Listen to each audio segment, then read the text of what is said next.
Hadis Sahih Bukhari. Wahai Rasulullah, nanti engkau di surga yang tertinggi, sedangkan saya di surga yang enggak jelas. Nabi faham maksudnya. Orang ini pengen bersama Nabi. Apa kata Nabi? Al-mar'u ma'aman ahab. Seseorang akan bersama dengan siapapun yang dia cintai. Maka banyak-banyak cinta Rasulullah. Kalau cinta Rasulullah wajib cinta zuriat Rasulullah. Mbah Mun itu sanadnya berkelas. Orang dari Arab aja minta nyari. Karena gurunya Syekh Yasin juga ada yang jadi guru beliau. Siapa yang hatinya keras datang aja ke kubur. Kubur yang paling bagus untuk dikunjungi, kubur yang kita kenal dan paling kita sayang.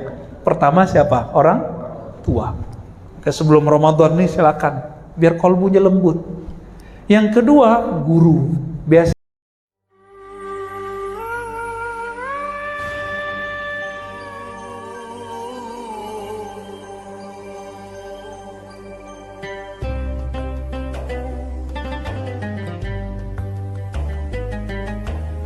Assalatu wassalamu alaika ya sayyidana ya Rasulullah.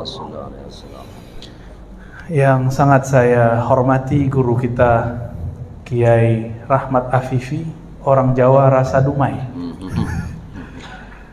Ternyata beliau murid Mbah Mun.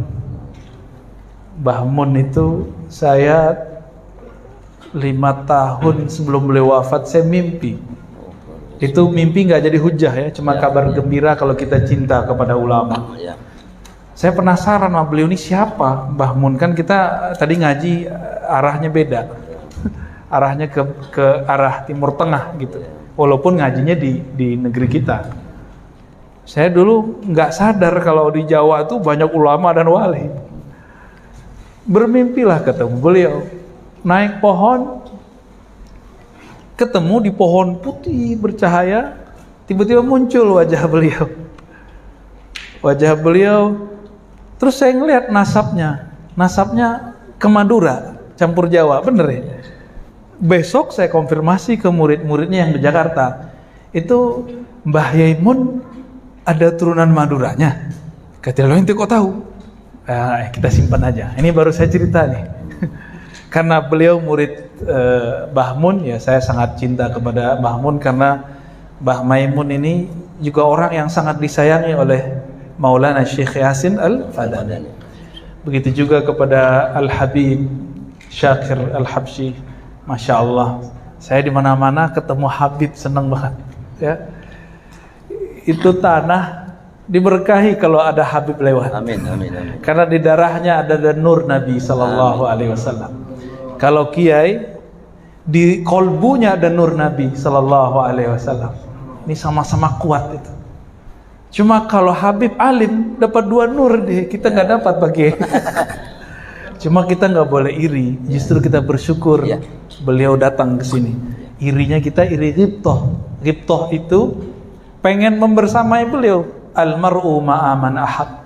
Seseorang bersama yang dia cintai. Meskipun dipisah oleh alam kehidupan, alam kematian. Seseorang datang kepada baginda Nabi Sallallahu Alaihi Wasallam. Arab Badui, polos tapi cerdas. Pengen bersama Nabi tapi nggak mau banyak amal. Apa kata dia? Hadis Sahih Bukhari. Wahai Rasulullah, nanti engkau di surga yang tertinggi, sedangkan saya di surga yang enggak jelas. Nabi faham maksudnya. Orang ini pengen bersama Nabi. Apa kata Nabi? Al-mar'u ma'aman ahab. Seseorang akan bersama dengan siapapun yang dia cintai. Maka banyak-banyak cinta Rasulullah. Kalau cinta Rasulullah wajib cinta zuriat Rasulullah. Habaib itu juga banyak alirannya. Ada yang ahlus sunnah. Ini yang ahlus sunnahnya nih. Alhamdulillah, beliau paling paham lah. Ya. Dan itu biarlah para habaib yang ngurus. Kalau ada yang menyimpang ke Syiah, ya. Wahabi juga ada. Ini baru denger nih, Beb. Ini awal marrah sami'tu nih di Indonesia ya. Kalau di luar kita tahu ada situsnya, Duror itu ya, duror.net atau .com tuh. Ya, itu Sagaf tapi Wahabi. Ya, dia agak sungang sama atu-atunya dia nggak senang. Ya. Al ulama warasatul anbiya. Ulama pewaris para nabi. Yang dapat hak waris keluarga bukan. Maka keluarga nabi ada dua. Ada keluarga nasabi, ada keluarga ilmi, sanadi. Maka beliau ini keluarga nabi juga. Tapi ilmi, secara ilmu. Buktinya ada sanad ke Mbah Mun. Mbah Mun itu sanadnya berkelas. Orang dari Arab aja minta nyari, karena gurunya Syekh Yasin juga ada yang jadi guru beliau. Jadi beliau berguru ke Syekh Yasin Al-Makki Al-Fadani, tapi juga berguru ke guru-gurunya Syekh Yasin, Syekh Hasan Masyad, ya, banyak ya. Alhamdulillah. Maka nasab ini, pewaris ini, teman-teman yang makan Allah, kalau kita yang bukan zuriat Rasulullah, kita harus dapatkan nasab sanad. Kalau beliau udah tinggal ngejar aja ya, dipush dikit nyampe usul ilallah. Kalau kita harus digombleng dulu macam-macam. Tapi ujiannya para habaib lebih besar dari kita. Ya, dosanya sama kayak kita, cuma digedein ya gitu, kelihatan besar. Kalau kita dosa, ya Allah nggak lirik-lirik lah, insya Allah ya. Maka bijahin Nabi Sallallahu Alaihi Wasallam, nasallallahu hubballah wa hubba Rasulillah wa hubba dzurriyyati Rasulillah sallallahu alaihi wasallam. Semoga cinta itu masuk ke dalam diri. Amin ya rabbal alamin. Ya. Dulu guru dari sang maha guru orang Indonesia lah yang ada di Mekah, orang kita, orang Sumatera, yang tadi disebut oleh guru kita Maulana Syekh Ahmad Khatib Al-Minangkabawi. Saya pernah dikirimin message oleh seseorang yang dia anti dengan habaib, anti dengan akidah Asy'ariyah, anti dengan akidah Ahlussunnah, Asy'ariyah, Maturidiyah dan Sufi. Lalu dia mengatakan, ente tahu nggak, Tat? Enggak, dia nggak panggil Ustadz juga. Ente tahu nggak bahwa Salafi sudah ada di negeri Minangkabau? Terus dia bilang, siapa kita gitu ya? Itu Syekh Ahmad Khatib Minangkabawi. Ya kita senyum. Kenapa kita senyum? Maulana Syekh Ahmad Khatib Al-Minangkabawi itu murid dari Syekh Nawawi Al-Bantani, mursyid tariqah Qadiriyah, Naqsyabandiyah, Syaziliyah, Alawiyah, dia punya semua. Tapi Naqsyabandiyahnya bukan aliran Khalidi. Aliran Khalidiyah ada namanya Rabithah Mursyid. Kalau beliau nggak pakai jalur itu. Jalur sebenarnya ada tapi nggak disebut. Ya. Tapi lebih terkenal sebagai mursyid tariqah al-khalwatiyah. Dari mana beliau dapat? Dari pengarang I'anatul Talibin. Tadi kita gosipin beliau itu ya, Syekh Abu Bakar Syatta. Kitab beliau jadi kitab wajib dari ujung Aceh sampai ujung Papua sono kalau ada pesantren. Ya. Di Papua ada Habib ya? Ada Habib kita juga ya di sana. Ngajarin I'anatul Talibin. Itu Sayyid juga beliau. Sayyid Abu Bakar Syatta nulis kitab I'anatul Talibin. Ternyata beliau mursyid tariqat khalwatiyah alawiyah, jadi juga Ba'alawi. Ya, keturunan Rasulullah, mungkin dari Sayyidina Al-Hasan mungkin ya, wallahu a'lam. Syekh Ahmad Khatib Minangkabawi punya banyak kitab. Hampir di setiap kitabnya pembukaan dan penutup beliau bertawassul kepada Rasulullah sallallahu alaihi wasallam. Kalimatnya bijahihi, bijahil Mustafa, bijahin Nabi. Di kitab beliau tentang waris, di kitabnya tentang apa aja ada tawassul. Salafi tawassul enggak? Enggak. Maka saya senyum aja. Salafi dari mana? Syekh Ahmad Khatib bertawassul. Tawassul bagi salafi ini kan yang saya sering bahas beberapa bulan yang lalu, karena ada yang nanya, Ustadz, di pesantren tempat saya belajar dulu ada kitab tauhid nih, judulnya kitab tauhid karya Syekh Saleh Fauzan. Kita bedahlah kitab itu, ternyata kaget, di dalamnya mengatakan tawassul syirik, tabarruk ngambil berkah syirik gitu. Ini amalan beliau berdua ini. Kuburiyun. Kiai Kuburiyun, Habib Kuburiyun. Antum Kuburiyun juga kan? Gurunya Kuburiyun. Kuburiyun kita cinta kubur. Karena kita siap-siap masuk ke dalam kubur supaya kolbu lembut. Siapa yang hatinya keras datang aja ke kubur. Kubur yang paling bagus untuk dikunjungi, kubur yang kita kenal dan paling kita sayang. Pertama siapa? Orang tua. Sebelum Ramadan nih silakan, biar kolbunya lembut. Yang kedua, guru. Biasanya lebih dahsyat kalau guru. Kalau orang tua paling sedih-sedih, ingat masa lalu. Kalau sama guru itu ruh kita bergejolak di dalamnya. Maka orang yang dekat ke kubur itu kolbunya raqiq. Ternyata Rasulullah seorang kuburiyun. Nah, mereka nggak terima itu. Ya. Jadi kalau keras, udah mulai keras nih ya, udah perasaan kok nggak enak, kok saya suka marah-marah sama pasangan, suka mengamuk di Facebook, di IG, di mana-mana, udah datang ke kubur nah, ya, nanya ke beliau bagaimana cara ziarah kubur yang sahih, biar nggak nyembah kubur ya. Syekh Ahmad Khatib Al-Minangkabawi punya murid itu mulai dari ujung Aceh sampai ujung nggak nyampe Papua, nyampe Ambon ya. Itu semua murid-murid beliau. Yang terkenal di negeri kita, di Sumatera ada Maulana Syekh Sulaiman Ar-Rasuli, pendiri Perti, dan temannya yang lebih tua Syekh Abdul Wahid As-Salihi. Sebenarnya beliau yang awal menyebut. Syekh Abdul Wahid Salihi Payakumbuh, kampung saya. Syekh Sulaiman Rasuli Agam, Bukit Tinggi. Satu sufi faqih, yang kedua faqih sufi, bolak-balik aja. Maksudnya kok dibolak-balik begitu? Yang pertama dia basicnya sufi, alim hukumnya juga luar biasa. Yang kedua Syekh Sulaiman ahli fikih lalu bertasawuf. Guru tasawufnya orang yang lebih awal membawa ajaran Ahlus Sunnah ke negeri kita. Dulu orang Siak ngaji ke sana. Namanya Maulana Syekh Abdurrahman Batu Hampar. Tahu ya? Tahu beneran nih? Udah pernah kesana belum? Itu wali Allah, kenapa kita nggak ziarah? Jadi bukan orang Siak ngaji ke sana, ke Payakumbuh. Namanya Syekh Abdurrahman Batu Hampar. Makanya dulu orang Surau santri kami sebut dulu di kampung kami orang Siak. Orang Siak tuh orang Siak, padahal orang Lampung bisa jadi dia orang Palembang, bisa jadi dia orang Jambi. Kita nyebutnya santri apa? Orang Siak. Kata santri baru kita terima ketika terjadi pertukaran budaya Jawa dan Melayu. Baru kita tahu istilah santri. Dulu orang Siak, coba tanya sama sejarawan. Orang Siak gitu.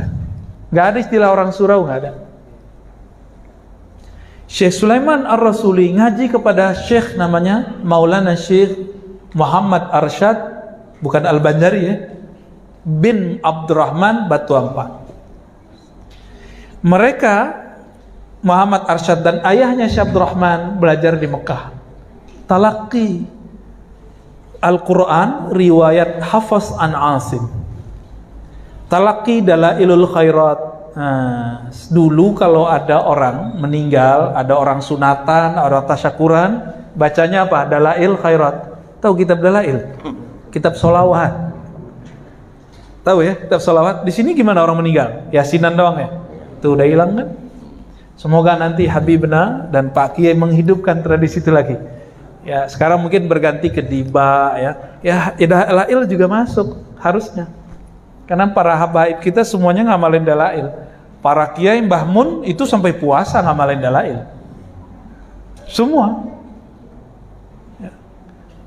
Saya dapat ijazah juga khusus tuh dari Sayyid Agil Munawwar. Yang khusus dulu Dalail. Nah, ada lagi ijazah-ijazah yang lain. Ya, yang dekat sama beliau kan Sayyid Agil Munawwar ya. Baik. Itu Syekh Abdurrahman Al-Batu Hampari, beliaulah yang meriwayatkan langsung Aqidah Sifat 20 Kifayatul Awam langsung dari pengarangnya Said Ahmad Al-Marzuki Al-Makki. Umurnya kan lebih dari 100 Pak Kiai. 120 atau 30. Kalau versi sejarawan muda Tuang Kumudo Khalis Apriya Putra yang punya surau tuo blok, kata beliau umurnya 150. Tapi terakhir saya dengar 120 atau 30. Umur hampir dekat 100 beliau pulang. Maka membangun pesantren sekarang namanya pesantren Al-Manar. Ada, itu hafiz Quran mereka. Saya talaki Qurannya dari murid yang nyambung ke sana. Maka dulu guru saya ngajarin sifat 20, Aqidatul Awam, Fikih Syafi'i. Jadi sanadnya nyambung. Nama guru saya masih hidup ya, beliau sudah sangat sepuh. Abu Yadahnar Asy-Syafi'i An-Naqsyabandi. Beliau Syafi'i, ngajarin kita Fikih Syafi'i dulu dan suluk 2 kali Thariqah Naqsyabandiyah. Beliau ngambil dari Syekh Abdul Malik Buta. Itu di daerah nggak jauh dari tempat Syekh Muhammad Arsyad.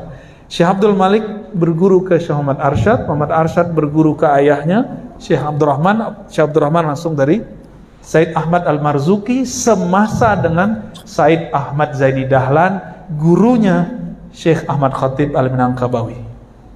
Kan dapat ijazah ammah beliau dari sana. Nah, itu silsilah akidah sifat 20 kalau orang Sumatera. Ya. Orang Sumatera. Kalau orang Jawa jalurnya Maulana Syekh Hadratus Syekh Hasyim Asy'ari dan teman-teman beliau kan banyak tuh ya, berguru ke Maulana Khalil. Maulana Khalil ke Syekh Nawawi Banten. Syekh Nawawi ke Ahmad Zaini Dahlan. Syekh Nawawi juga kepada gurunya Syekh Ahmad Syekh Zaini. Namanya Syekh Utsman Dimyati. Nanti lanjut ke Sanad Al-Azhar terus nyambung ke Imam Syafi'i, Imam Asy'ari dan imam-imam yang lain. Jadi kita semua punya silsilah itu. Nah, dan kita bersyukur kepada Allah kita bersambung kepada mereka. Makanya sekarang di Sumatera ada Al-Wasiliyah, ada Perti, ada kelompok dayah ya, dayah-dayah banyak. Aceh, di Palembang paling unik. Dulu zuriat Rasulullah dari Yaman, setiap kali mau ke tanah Melayu itu ngumpulnya di mana? Awalnya di Aceh, habis itu Palembang. Maka di Palembang, masya Allah, setiap tahun sebelum Ramadan kayak gini biasanya ada Az-Ziyarah Al-Kubra. Masih ada nggak, Bib? Sekarang Dikurangi ya, khawatir ada protokol. Ya, saya pernah ziarah ke sana dan kita kaget karena saya ziarah itu sekaligus penelitian. Lihat angka tahun, masya Allah. Itu mereka datang per generasi terus. Jadi habaib Yaman udah pindah ke Indonesia kebanyakan. Bahkan marga-marga habaib yang ada di Indonesia itu lebih lengkap daripada yang di Hadramaut. Tanya ke beliau. Ini kabar gembira. Kenapa? Nabi mengatakan Al-Mahdi minni min waladi Fatimah. Al-Mahdi min itrati min waladi Fatimah. Hadis Imam Abu Daud, hadis Hasan. Al-Mahdi imam akhir zaman itu dari keturunanku jalur Fatimah. Apakah Hasan Husain? Ya dua-duanya. Keturunan Hasan ya iya, keturunan Husain iya, radhiyallahu taala anhuma.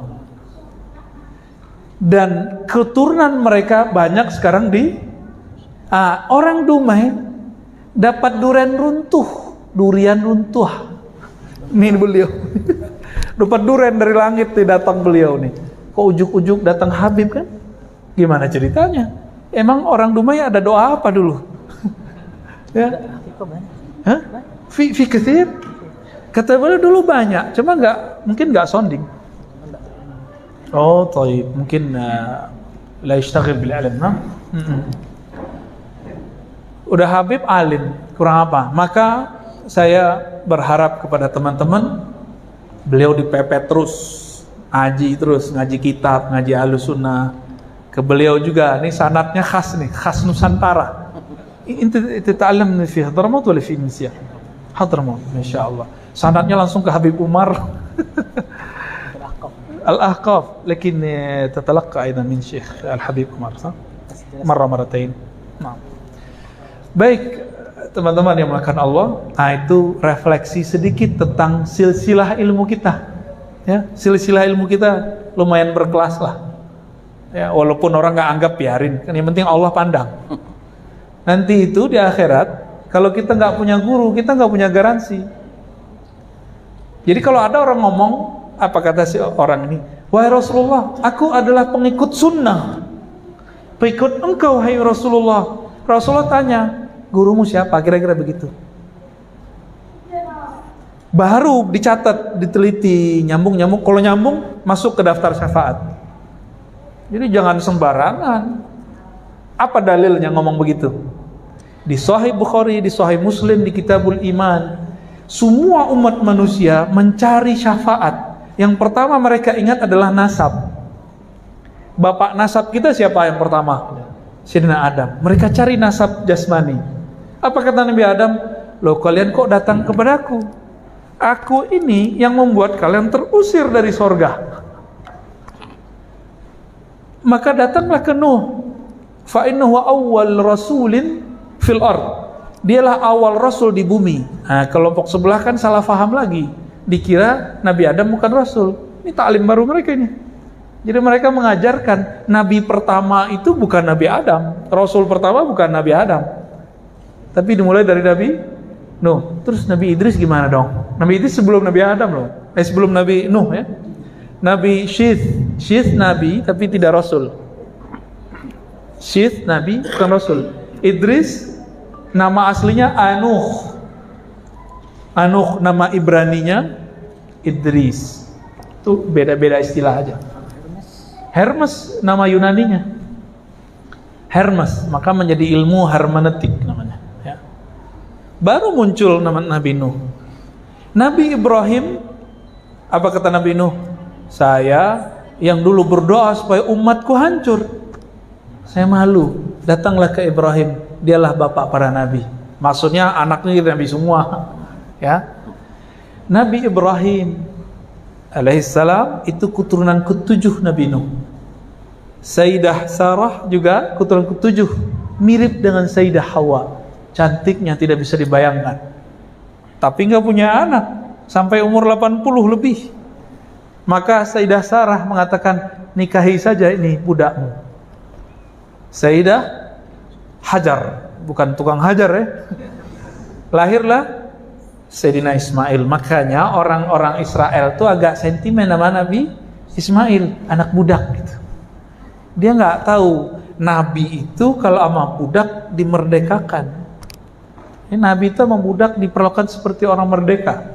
Maka kayak Ibnu Abbas punya budak namanya Quraib jadi ulama. Nafi punya tuan namanya Ibnu Omar dijadiin murid, anak angkat.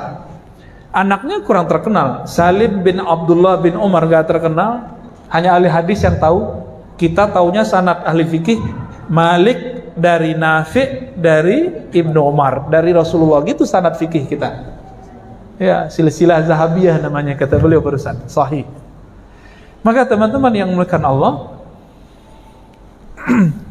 mereka kemudian disuruh Nabi Ibrahim, datanglah ke Musa. Kata Nabi Musa, datanglah ke Isa. Kata Nabi Isa, datanglah ke Muhammad sallallahu alaihi wasallam. Nabi Muhammad sallallahu alaihi wasallam mengatakan, Anal khatim wa anal fatih.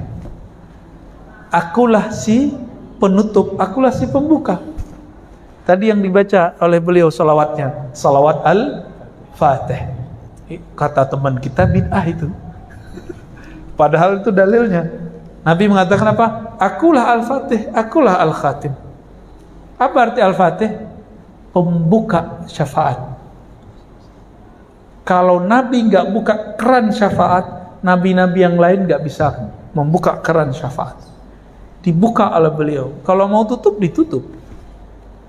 Supaya kita berhak dapat syafaat nanti, harus punya garansi. Kalau habaib, ngaku mana nasabnya. Coba sekarang misalnya nih, ada orang ngaku habaib, pakai marga misalnya Sakgaf. Tapi kita tanya, nasab ente mana Bib? Gitu. Ternyata rancu. Ketemu nama di situ Yazid. Habib nggak ada nama kakeknya Yazid. Yazid itu dulu yang bunuhin Sayyidina Al-Husain. Nggak bakal ada. Ada ketemu begitu, ketahuan. Ada orang ngaku zuriat Nabi, dia buat nasabnya ke atas, dibuat-buat Pak ya. Ada namanya Yazid. Ya ketawa Robito Alawiyah. Yazid yang bunuh mbahnya para habaib, atuknya para habaib, Sayyidina Husain. Ya langsung ketawa, coret daftar habaibnya. Jadi kalau orang ngaku zuriat Nabi secara biologis, mana nasabmu? Sekarang sama, kalau ngaku ikut sunnah Rasulullah, mana sanadmu? Mereka punya sanad nggak? Nggak ada. Qurannya aja sanadnya ke imam kita. Semua sanad habaib, semua sanad salafi, semua sanad wahabi, Quran, kan mereka buka kajian Quran sekarang. Kalau mereka punya sanad, pasti ke Imam Zakaria Al-Ansari. Imam ahli fikih, ahli akidah, ahli syariat, ahli hakikat. Semua tarekat sufi ada di beliau, semua mazhab ada di beliau. Semua qiraat 7 bahkan 14 semuanya di beliau. Masya Allah. Zakaria Al-Ansari. Jadi teman saya berbangga sama sanadnya. Tat, aneh punya sanad nih. Nah, boleh nih lihat sanad ente. Cara buat sanad aja kebalik. Nama dia ada atas, terus dibuat panah-panah. Rasulullah di bawah. Sopan nggak? Su'ul adab bal aswa. Itu buruk seburuk-buruk adab. Kenapa? Ahlul hadis mengatakan kafa li talibil ilmi falahan ayyakuna ismuhu masturan tahta ismin Nabi sallallahu alaihi wasallam. Cukuplah seorang murid itu bahagia, sukses dunia akhirat, nama dia tertulis di bawah nama Nabi. Ini nama dia di atas Nabi. Aswaul adab. Dibanggain nih sanad aneh. Ya kita ketawa. Saya kan hafal sanad-sanad itu alhamdulillah dengan izin Allah. Allah kasih pemahaman itu. Ilmu dari Allah kan bisa aja diambil nanti ya. Supaya kita nggak diambil, kita bilang alhamdulillah. Biar ditambah hafalannya. Sampai ke Maulana Zakaria kita hafal. Dari Maulana Zakaria ke Imam Bukhari kita alhamdulillah dikasih pemahaman oleh Allah. Sampai ke Imam Syafi'i. Kalau itu ingat ya. Ya senyum-senyum aja pas saya pakai gitu. Ini lucu-lucunya hari ini. Mereka mengatakan zindik, syirik kepada sufi, tidak boleh bermazhab. Sanad Qur'annya nggak bisa keluar dari sanad imam sufi, imam tarekat, imam mazhab. Nggak bisa. Ya. Oleh karena itu kami dulu alhamdulillah diizinkan Allah belajar kepada ahli hadis, ya, Syekhuna Ali Mustafa Yaqub rahmatullah alaih, kepada ahli fikih, murid Syekh Hasim juga, Syekh Hasan Hitu. Beliau ulama Syam, gelarnya Syekhus Syuyukh. Jadi guru saya ke Ali Mustafa mengatakan Syekhus Syuyukh Muhammad Hasan Hitu. Dari beliau lah saya ngambil akidah. Beliau lah yang merubah yang tadinya hampir terpengaruh oleh macam-macam pikiran, ditarik oleh beliau. Cukup dengan ngajar beberapa hari, saya kayak belajar beberapa tahun. Begitu hebatnya ahli sanad. Ngaji sama beliau bentar rasanya bertahun-tahun. Kalau orang nggak bersanad, ngaji bertahun-tahun, hasilnya saya kayak berhari-hari gak ada hasilnya. Nah, alhamdulillah kita diizinkan Allah. Terakhir teman-teman yang makan Allah, dari kecil alhamdulillah akidah Ahlus Sunnah ini sudah mendarah daging. Maka dari MDA, ya, masjid-masjid dulu orang melakukan sifat 20. Allah wujud, kidam, bako. Kalau di Jawa, pantura, semuanya dari ujung ke ujung. Ya, puji-pujian namanya. Kalau orang habis azan ke qomat di Palembang gitu nggak, Bib? Sebagian. Kalau Pulau Jawa, surata begitu. Jakarta itu begitu. Jadi kota Jakarta agak masuk ke belakang dikit, di belakang gedung udah begitu. Atas, utara tuh Pulauan Seribu begitu semua. Pulau Jawa, ajib, wajar. Walaupun banyak masalah di Jawa, tapi banyak zikir-zikir yang diangkat, dipanjatkan orang di Jawa. Banyakan maksiat orang sono dari orang Sumatera. Tapi juga banyak walinya di sono. Karena wali itu mereka tersembunyi dalam terang. Itulah. Ya, dalam orang gemerlap duniawi, nyempil-nyempil di situ ada wali. Ini yang mau mereka hancurkan. Mereka mau menghancurkan sifat 20. Apa kata mereka? Orang Asy'ariyah itu cuma percaya 20 sifat Allah. Coba tanya Pak Kiai kita, Habib kita, emang begitu? Kan enggak. Sifat Allah yang mesti ente tahu 20. Sifat Allah mau banyak. Gitu bahasanya. Lalu semua perjuangan di negeri ini dimulai ahli sufi bermazhab Syafi'i, karena mereka tahu orang sufi ini kalau yang benar ya, yang sahih ya, itu nggak takut mati Pak. Jihad betul-betul menjadi tujuan hidup mereka, karena semangat jihadnya para sufi ini betul-betul tulus, karena mereka ada pembimbing yang namanya mursyid. Kalau orang berjihad nggak ada mursyidnya, jihadnya nggak jelas, nggak teratur. Monitor dengan baik. Lawan Belanda bisa. Orang-orang Barat itu ngerti. Orang-orang yang anti-Islam ini ngerti. Spirit kebangkitan Islam ada di tasawuf. Maka mereka buatlah perang dingin Amerika dengan Rusia. Begitu penjelasan Waliul Ahad, putra mahkotanya Saudi, Muhammad bin Salman. Wahabi adalah mesin alat perang dingin Amerika. Ini yang ngomong dia, anak raja Saudi, bukan saya ngomong. Silakan cek video-videonya ya. Bahaya nggak tuh? Ya teman-teman, kita nggak mau ngomong begini Pak. Akhirnya saya juga yang ngomong jadinya. Takut ditinggalin jamaahnya ya. Saya takut ditinggalin Allah, takut ditinggalin Rasulullah SAW. Kita harus jujur ini. Maka saya mengimbau teman-teman, ayo kita ngaji lagi. Coba cek lagi, belajar tadi yang disebut oleh beliau. Qurannya bersanad, sunnahnya bersanad, akidahnya bersanad, tasawufnya kepada mursyid yang bersanad, yang bersyariat. Semoga Allah meridhai kita semua. Wassalamualaikum warahmatullahi wabarakatuh.